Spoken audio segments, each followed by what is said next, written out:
Hello, Mike from Canavan Wealth.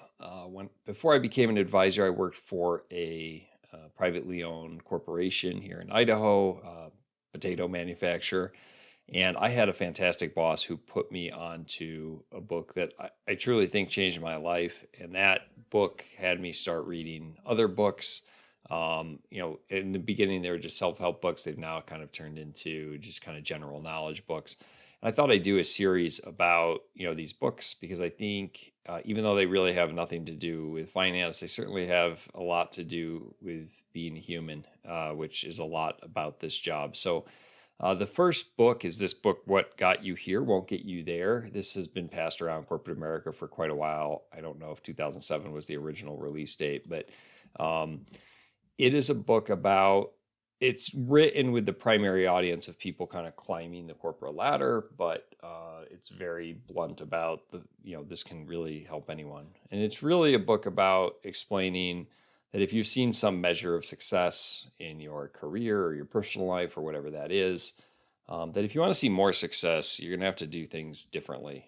So it really makes 2 points. The first being that whatever traits that you have, or qualities or personality that got you to the success, let's say middle management, those are not going to be good enough to get you to the next kind of tier of success.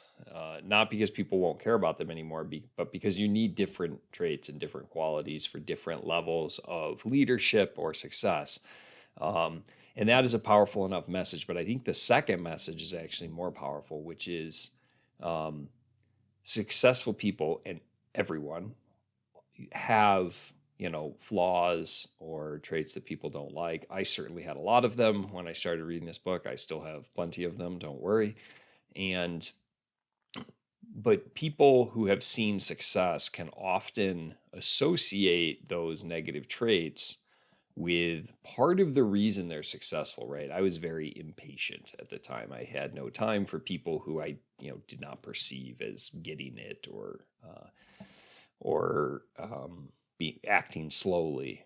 And this book explains to you that you are not successful because of these negative traits, right? I was not successful because I was impatient. I was successful in spite of being impatient.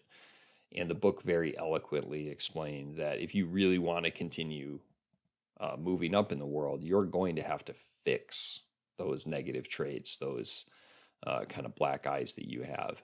And that was what really changed it for me. The first point, I think, of having to learn new skills in order to continue to see new success was also very, very good. So there's a bunch of books that after this that I'm going to kind of do a continuing series on various books. But this is probably the one book that I would say every human that wants to be more successful in whatever endeavor that is should read, and it certainly changed my life. So thank you for listening. I'm Mike from Canavan Wealth, and I will talk to you soon.